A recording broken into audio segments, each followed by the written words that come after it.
సదాశివసమారంభాం శంకరాచార్యమధ్యమాం అస్మదాచార్యపర్యంతాం వందే గురుపరంపరాం. శ్రీ గురుభ్యో నమః. స్వధర్మదర్శిని ఛానల్కు స్వాగతం. సుందరకాండలో మనం హనుమ అశోకవనంలో ప్రవేశించడం, శింషుపా వృక్షంపై కూర్చొని రావణాసురుణ్ణి అలాగే సీతాదేవిని అక్కడున్న రాక్షస స్త్రీలందరినీ కూడా చూడడం జరిగింది. ఎప్పుడైతే మనం ఈ ఘట్టం వరకు వచ్చామో ఇది అత్యంత క్లిష్టమైనటువంటి, మనిషి తన జీవితంలో మార్పును పొందినప్పుడు తను ఎలా ప్రవర్తించాలో తెలుసుకునే ఘట్టం ఈ ఘట్టం. ఎందుకు ఇది మనిషి జీవితానికి దీనికి ఏం సంబంధం ఉంది అని మనం ఆలోచించవచ్చు. ఇక్కడ మనం చూసుకుంటే ఒక మనిషి విపరీతమైన సమస్యల్లో ఉన్నప్పుడు తానేం చేస్తున్నాడో తనకు అర్థం కాదు. అలాగే సీతాదేవి కూడా రావణాసురుడు అపహరించినప్పుడు రావణుడు ఎన్నో మారువేషాల్లో వచ్చే అవకాశం ఉందని, అలాగే వచ్చిన వారు ఎవరో గుర్తించాలి అంటే కష్టమైన స్థితి సీతాదేవి. మనిషి జీవితంలో కూడా ఇలాంటి స్థితే ఏదో ఒక దశలో వస్తుంది. కానీ ఆత్మవిమర్శ చేసుకొని మనం చేయాల్సింది ఏంది, మన కర్తవ్యం ఏంటి, కర్తవ్యం నుంచి ముందుకు ఎలా వెళ్ళాలి, సమస్యలను ఎలా అధిగమించాలి అని ప్రతి ఘట్టంలో కూడా హనుమ మనకు చెప్తూ ఉంటాడు. ఎందుకంటే మొదటి ఘట్టంలో మనం చూసాం కదా, అక్కడ మైనాకుడు కానీ, సింహిక కానీ, సురస కానీ, లంకిని కానీ ఇలా కొన్ని మంచి ఆటంకాలు, కొన్ని చెడు ఆటంకాలు, ఈ రెండిట్లో ఏదైనా కావచ్చు. కానీ సమస్యకు పరిష్కారం అయితే అక్కడ మనకు దొరుకుతుంది. అలాగే వాటిని అధిగమించే విధానం ఏంటి అనేది ఆలోచించుకొని ముందడుగు వేస్తూ ముందుకు వెళ్తే జీవితంలో ఉన్నతమైనటువంటి స్థితికి, ఉన్నతమైన శిఖరాలకు మనం చేరుకోవచ్చు. హనుమ మన జీవితాన్ని ఇక్కడ ఉదహరిస్తున్నాడు. సీతాన్వేషణం అనేది ఒక అధిరోహించాల్సిన పర్వతమైనప్పుడు ఇక్కడున్న మెట్లన్నీ కూడా ఎక్కుతూ అక్కడికి వెళ్ళడం అనేది ఈ సుందరకాండలో మన జీవితాన్ని మనకు చూపిస్తుంది. అలాగే అద్భుతమైనటువంటి కుండలిని విద్యలో ఎప్పుడైతే సీతా దర్శనం అవుతుందో అప్పుడు మనిషికి షట్చక్రాలలో అత్యున్నతమైనటువంటి సహస్రార చక్రం అనేది ఉంది. అది భేదం కావడానికి ఈ సర్గలు చాలా ఉపయోగపడతాయి. ఇది పురాణం కదండి, దీన్ని సాధిస్తే మనకు ఉపయోగపడుతుందా అని చాలామందికి సందేహం ఉండొచ్చు. ఆ సందేహం మనకు ఎటువంటి పరిస్థితుల్లో అవసరం లేదు. రామాయణ కావ్యమంతా కూడా ఒక ఎత్తు అయితే సుందరకాండ ఒక ఎత్తు. రామాయణం అనేది అద్భుతమైనటువంటి మహాకావ్యం, మనిషి జీవితాన్ని మనకు తెలియజేస్తుంది. కానీ సుందరకాండ అట్లా కాదు, సాధన కాండం. అంటే జీవితంలో నువ్వు సాధించడానికి కావలసినటువంటి సర్వము ఇందులో ఉంది. అంటే అక్షరానికి ఎంతో శక్తి ఉంటుంది. గాయత్రి మంత్రం కూడా 24 అక్షరాలు కలిగినటువంటి అనుష్టుప్ ఛందస్సులో నిర్మితమైనటువంటి ఒక మంత్రమే. అలాగే ఇక్కడ ఉంది కూడా అద్భుతమైనటువంటి 24 అక్షరాల ఛందస్సుతో ఉన్నటువంటి శ్లోకాలే. ఇవన్నీ కూడా ఒకే రకంగా ఉంటాయి ఇంచుమించుగా. కొన్ని పాఠ భేదాల్లో కొన్ని సంకలనాలు కూడా జరిగి ఉండొచ్చు. కానీ అంత్యంగా మూలమైతే వాల్మీకి రచించింది ఒకేలా ఉంటుంది. ఇక్కడ మనం చూడాల్సిన ఉన్నతమైనటువంటి స్థితి ఏంటి అంటే, హనుమ ఎప్పుడైతే శింషుపా వృక్షం మీద కూర్చున్నాడో సీతాదేవి ఆ త్రిజటా స్వప్నము పూర్తయ్యాక, త్రిజట వచ్చిన స్వప్నం చెప్పాక కొంత ఆశ కలిగినా కూడా ఇక రావణాసురుడి నుంచి నేను తప్పించుకోవడం ఎలా అనే ఆలోచనతో ఉరి వేసుకొని చనిపోదామనే ఆలోచన కలిగింది. తన జడతోటి ఆ జడ మెడకు వేసుకొని అదే శింషుపా వృక్షానికి వేలాడదిద్దామని అనుకుంది. కానీ ఆమెకు కొన్ని శుభశకునాల వల్ల కొంత వాటిని ఉపసంహరించుకునే క్రమంలో హనుమ ఇదంతా చూసి ఇది సరైన సమయం. అంటే ఒక దూతకు కానీ మనం ఒక కార్యార్థమై వెళ్ళాము, ఒకరింటికి వెళ్ళాము, అక్కడ ఒక మనిషి ఉన్న స్థితిని బట్టి మన కార్యం సిద్ధిస్తుందా లేదా అనే ఆలోచన, వివేచన, విశ్లేషణ ఈ మూడు ఉండాలి. లేకుండా విపరీతమైనటువంటి కోపంతో ఉన్న వాడి దగ్గరికి వెళ్ళి మన కార్యం చేయమని చెప్తే వాడు చేయడు. అలాగే విపరీతమైన ఆకలితో ఉన్న వాడి దగ్గరికి వెళ్ళి నాకు ఆకలి అవుతుంది అంటే వాడు పెట్టలేడు. వాడి ఆకలి తీరాక నీ సంగతి చూస్తాడు. కాబట్టి ఇక్కడ సీతాదేవి కొంత తన మనస్సును తన అధీనంలోకి తెచ్చుకున్న క్రమంలో తాను రాముడొస్తాడనే నమ్మకం పొందుతున్న సమయంలో హనుమ అద్భుతమైనటువంటి రామకథను చదవడం మొదలుపెట్టాడు. హనుమ నవవ్యాకరణవేత్త, వేదాంగాలు కూడా అధ్యయనం చేసినాడు.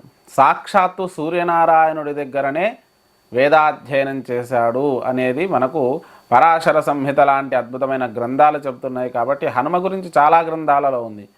రామాయణంలో ఉన్నది సుందరకాండలోనే, కానీ మిగిలిన వృత్తాంతాలు చాలా గ్రంథాల్లో ఉన్నాయి. సాక్షాత్తు శివాంశ సంభూతుడు, రుద్రవీర్య సముద్భవుడు, అలాగే వాయునందనుడు, ఇక కేసరీనందనుడు, అంజనానందనుడు, ఆయనకు ఒక పేరు కాదు, సహస్రనామాలు ఉన్నాయి. కాబట్టి ఆ హనుమ ఆలోచన విశ్లేషణ, తన యొక్క భాష బాణి అంతా కూడా అద్భుతంగా ఉంటుంది. ఎందుకంటే ఒక విద్యావంతుడైన వాడు చదివేటువంటి పాట కానీ పద్యం కానీ చాలా విశ్లేషణాత్మకంగా ఉంటుంది. భావన తెలిసిన వాడు భావుకతతో పాడుతాడు. భావన, దాని యొక్క భావనం తెలియనాడు ఎంత చదివినా కూడా దానికి అర్థరహితంగా ఉంటుంది తప్ప అర్థవంతంగా ఉండదు. ఇక్కడ మనం చూసుకుంటే హనుమ రాముడి యొక్క వంశకీర్తిని చెప్తున్నాడు అక్కడ. అంటే సీతాదేవి వినేటట్లు చెప్తున్నాడు. పూర్వము దశరథ మహారాజు ఉండేవాడు. ఈ దశరథ మహారాజు ఎలాంటి వాడు అనేది చాలా అద్భుతంగా వివరిస్తాడు సుందరకాండలో. ఎందుకంటే ఒక 3 భార్యలు చేసుకున్నారు కదండి. భార్య మాట విని కొడుకును అడవికి పంపించాడు కానీ అన్ని దూర్తమైనటువంటి విశ్లేషణలు దాని మీద ఇస్తారు. రాజులు పూర్వకాలంలో దక్షిణ నాయకులుగా ఉండేవాళ్ళు. అయినా దక్షిణ నాయకుడు అంటే ఒకరికి మించి భార్యలు ఉన్న వాళ్ళు దక్షిణ నాయకులు అంటారు. ఎందుకు అంటే వీరికి రాజధర్మంతో పాటు ఆ రాజ వృత్తికి, అంటే తన వృత్తికి సంబంధించి తన తదనంతరం పరిపాలించగలిగిన సమర్థుల కోసం అధికులైనటువంటి భార్యలను, అధికమైనటువంటి సంతానాన్ని పొందేవాడు. ఒకవేళ మనం ఒక సంతానాన్ని పొందాడు, మీకు అందరికీ తెలుసు భారతంలో విచిత్రవీర్యుడు అని ఉంటాడు, భీష్మాచార్యుడి యొక్క సోదరుడి యొక్క కుమారుడు. కాబట్టి ఇలాంటి జరిగే అవకాశం ఉంది. కాబట్టి పూర్వకాలంలో ఎక్కువ మంది సంతానాన్ని పొందేవాళ్ళు. అందులో ఎవరో ఒకరు గొప్పగా పరాక్రమవంతులు, చక్రవర్తులు అయ్యేవారు. అందుకే చాలా చోట్ల మనకు చూస్తూ ఉంటే ఒకరికి మించి సంతానమే ఉంటుంది తప్ప ఈ అంటే ఇప్పుడు సమాజంలో జనాభా పెరుగుతుందని నిషిద్ధం, అందుట్లో రాజరికం లేదు కాబట్టి ఇప్పటి వరకు ఓకే. కానీ సనాతన ధర్మం ఏం చెప్తుంది అంటే సంతాన వృద్ధి అనేదే ఐశ్వర్యము అని చెప్తుంది. మంచి అధిక సంతానం కలగడమే చాలా గొప్ప విషయం అని చెప్తుంది. ఇక్కడ మనం చూసుకుంటే దశరథ మహారాజు అద్భుతమైనటువంటి లక్షణాలు చెప్తున్నాడు. రాజు ఏదైతే సాముద్రిక లక్షణాలు అని చెప్తారు, ఇవన్నీ కూడా అష్టాదశ పురాణాంతర్గతంగా చాలా ఉన్నాయి. రామాయణంలో కూడా చాలా చోట్ల ఈ యొక్క సాముద్రిక శాస్త్రాన్ని విశ్లేషిస్తూ మంచి అద్భుతమైనటువంటి ముఖవర్చస్సు, అందమైనటువంటి కేశాలు, దాంతోపాటు విశాలమైనటువంటి ఛాతి, బాహువులు అంటే కండలు తిరిగినటువంటి శరీరము, 1000 సంవత్సరాలు పరిపాలించే శక్తి, భూమండలాన్నంతా కూడా తన పరాక్రమంతో స్వాధీనం చేసుకొని చక్రవర్తిగా పరిపాలించినటువంటి దశరథ మహారాజు యొక్క చరిత్ర చాలా అద్భుతంగా చెప్పడం జరిగింది. ఎందుకంటే సాక్షాత్తు శ్రీ మహావిష్ణువు రాముడి రూపంలో ఆయన సంతానంగా పుట్టడం అంటే మామూలు విషయం కాదు.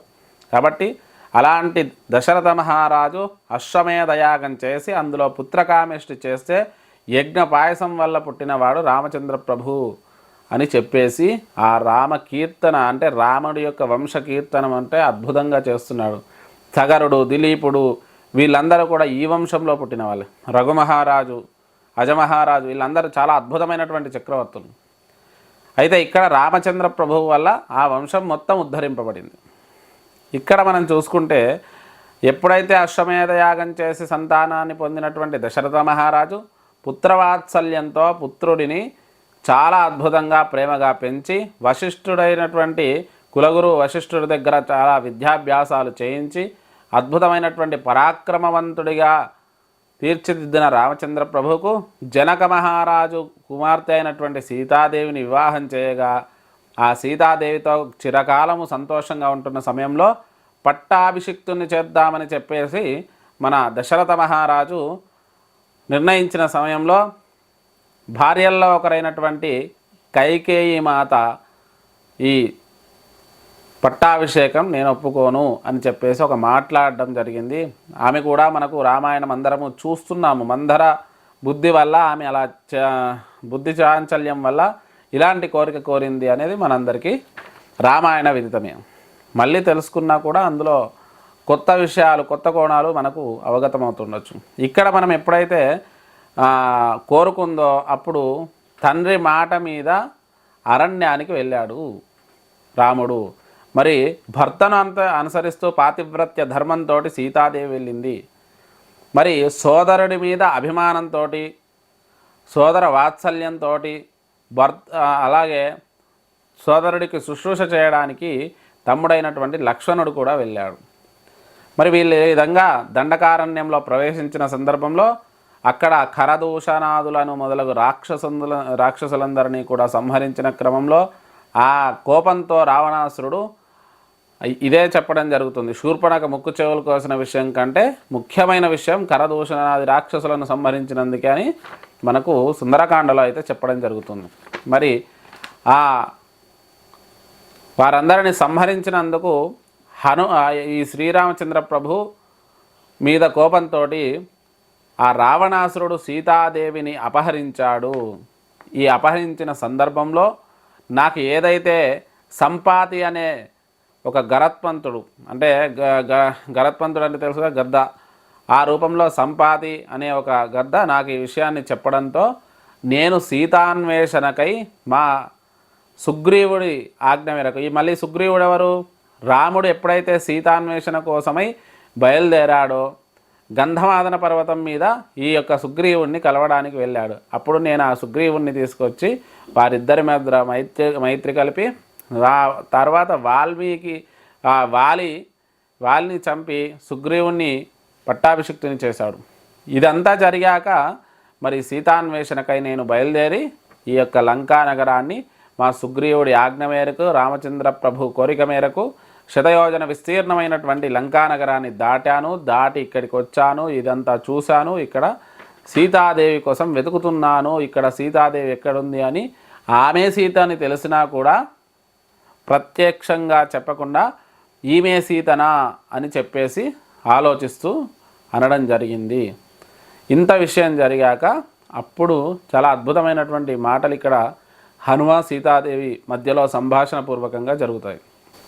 ఎప్పుడైతే హనుమంతుడు దశరథ మహారాజు శ్రీరాముడి యొక్క చరిత్ర చెప్తాడో అప్పుడు సీతాదేవి హనుమను చూచింది.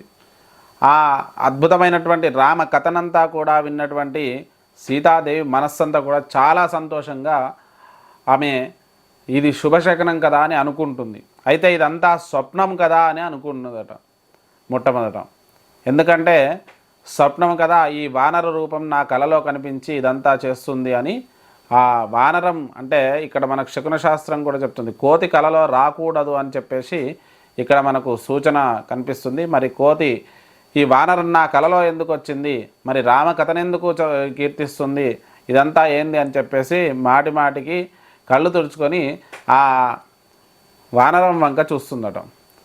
అయితే ఇదంతా స్వప్నం అనుకుని ఒక నిమిషం ఆలోచించుకుందట. తర్వాత మళ్ళీ చూసి మళ్ళీ స్వప్నం అనుకుంది.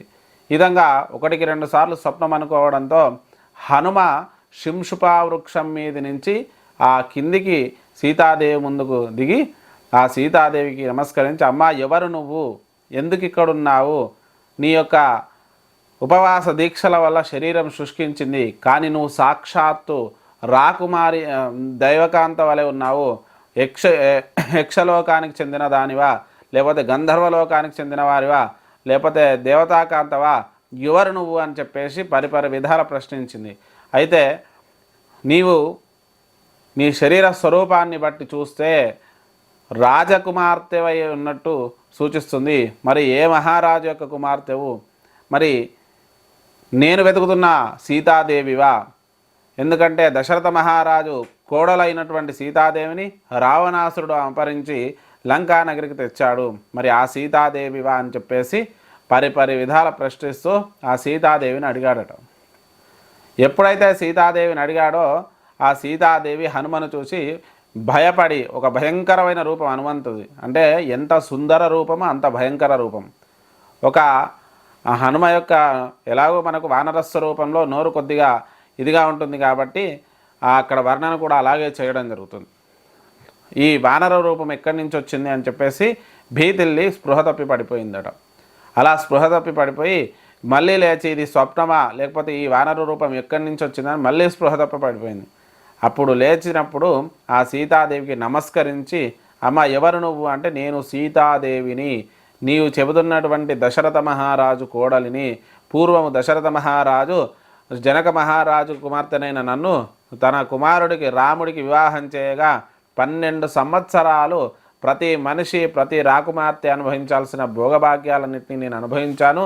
ఎప్పుడైతే భోగభాగ్యాలు అనుభవిస్తున్న సందర్భంలో మా రామచంద్ర ప్రభువుకు పట్టాభిషేకం చేద్దామని దశరథ మహారాజు అనుకుని నిర్ణయించగా, అప్పుడు కైకేయి అనే ఒక ఆమె ఈ 3 భార్యల్లో చిన్న భార్య అయిన కైకేయి రామపట్టాభిషేకాన్ని చేసినట్టయితే నేను ఉపవాస దీక్షతో మరణిస్తాను, నా శరీరాన్ని వదిలేస్తానని చెప్పడంతో పూర్వము ఈ కైకేయికి వరమిస్తాడు దశరథ మహారాజు. మరి ఆ వర కారణంగా ఇప్పుడు ఆ వరాన్ని కోరుకుంటుంది.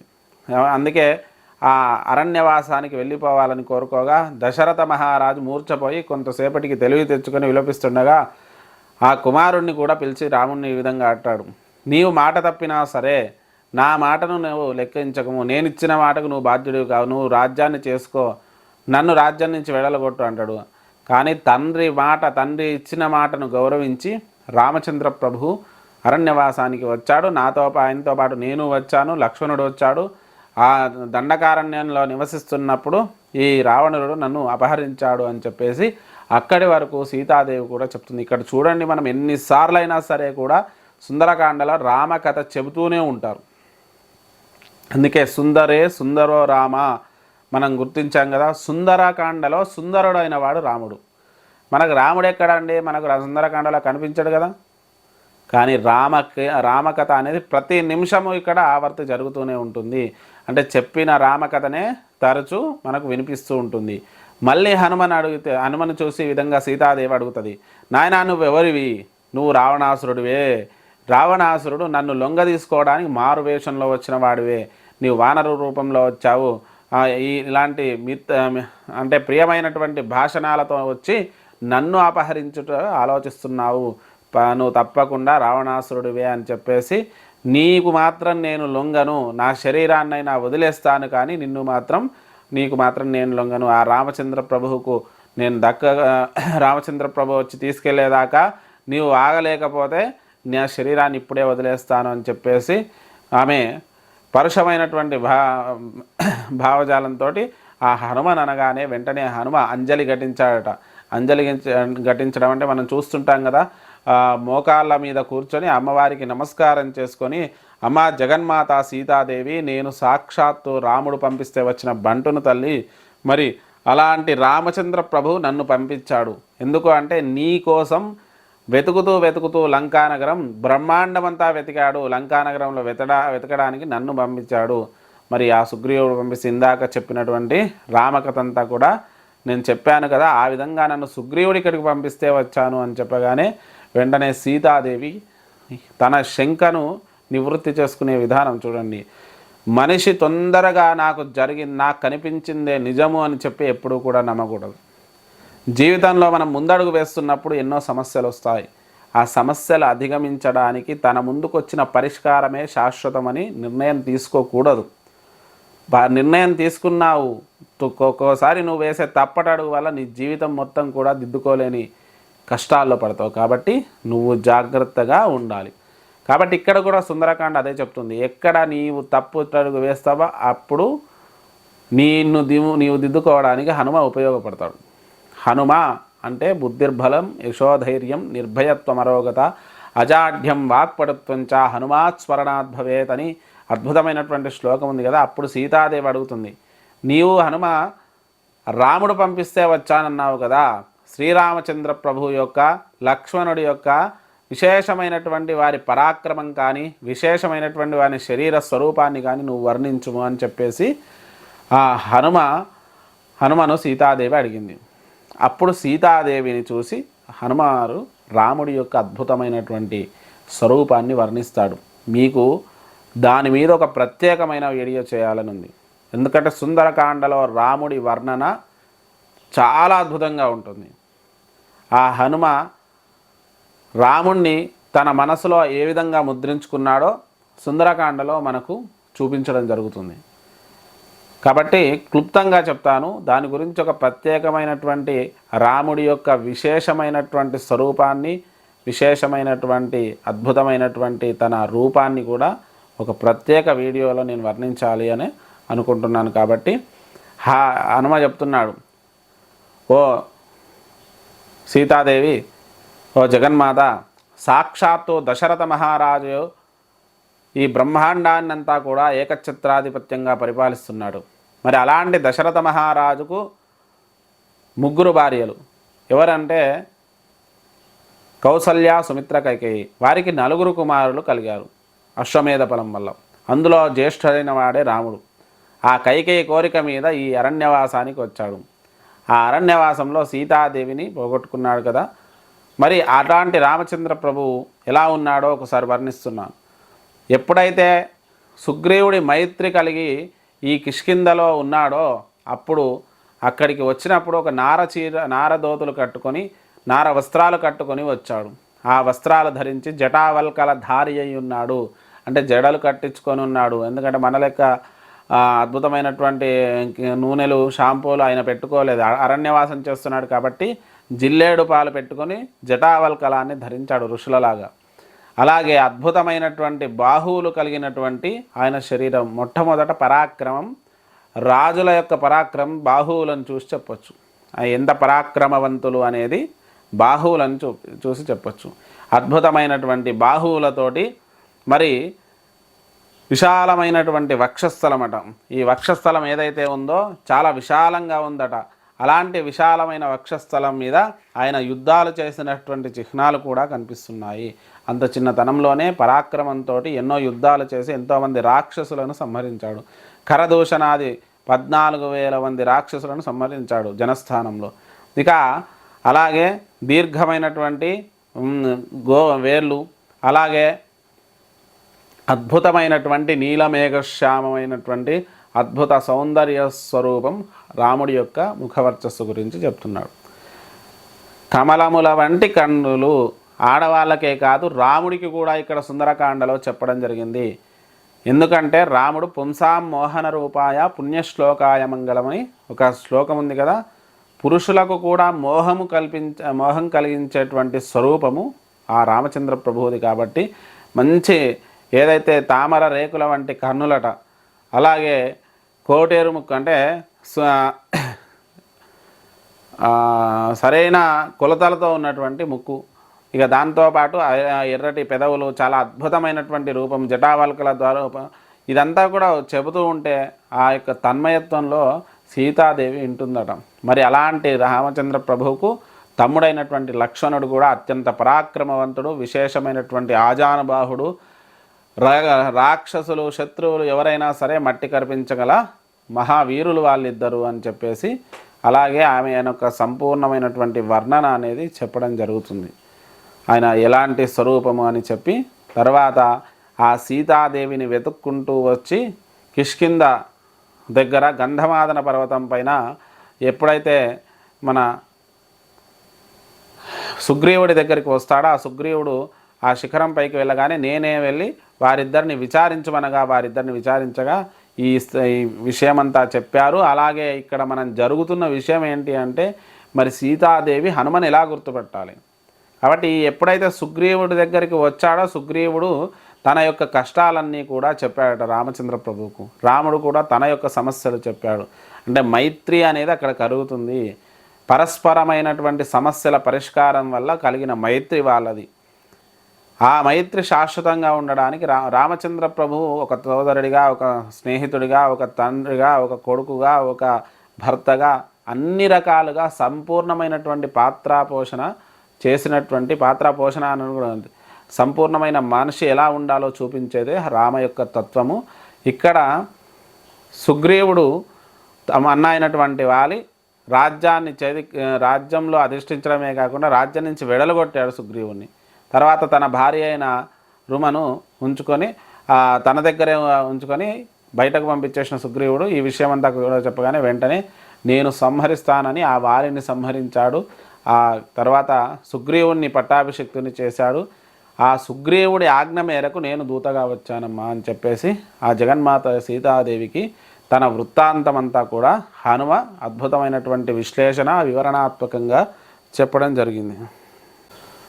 సీతాదేవి హనుమంతుడు చెప్పిందంతా కూడా ఆ రాముడి లక్ష్మణుడి యొక్క వర్ణనంతా విన్నది.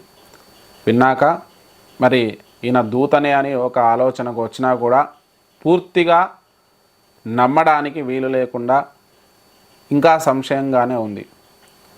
మరి వచ్చే సర్గలో మనం చూడామణి ప్రధానము మొదలగు ఘట్టాలు ఉన్నాయి. చాలా అద్భుతమైనటువంటి ఘట్టాలు. ఇది చాలా విశేషమైంది కాబట్టి తప్పకుండా వీడియోను పూర్తిగా చూడండి. ఎందుకంటే సుందరకాండలో విశేషమైనటువంటి ఈ కథను విన్నా కూడా, చదివినా కూడా, పారాయణం చేసినా కూడా చాలా విశేషమైన ఫలితం కలుగుతుంది. కాబట్టి తప్పకుండా ఈ వీడియో మొత్తం చూడండి. మరి ఈ వీడియోను లైక్ చేసి, షేర్ చేసి, కామెంట్ చేయండి. సలహాలు, సందేహాలు ఏమైనా ఉంటే కామెంట్స్ రూపంలో తెలియజేయండి. అలాగే ఈ సుందరకాండలో చాలా విశిష్టమైనటువంటి ఈ ఘట్టాలన్నీ కూడా కామ్య సర్గలు, అంటే మన కోరికలు ఇహమందు తీర్చుకోవడానికి ఉపయోగపడే సర్గలు. త్రిజట స్వప్నమేమి, చూడామణి ప్రధానము, తర్వాత లంకా దహన ఘట్టము, ఇలా చాలా విశేషమైన సర్గలు ఉన్నాయి. వాటన్నిటి గురించి కూడా ప్రత్యేకంగా చెప్పడం జరుగుతుంది. మరి ఈ సుందరకాండ ఇంకా కొన్ని ఎపిసోడ్లలో ముగుస్తుంది. దీని తర్వాత చండీ సప్తశతి కూడా చెప్పడానికి ప్రయత్నిస్తాము. తప్పకుండా మన స్వధర్మదర్శిని ఛానల్ను సబ్స్క్రైబ్ చేసుకొని చూస్తూ ఉండండి. స్వస్తి ప్రజాభ్యా పరిపాలయంతాం న్యాయేన మార్గేణ మహిమహేష గోబ్రాహ్మణేభ్య శుభమస్తు నిత్యం లోకా సమస్తా సుఖినో భవంతు.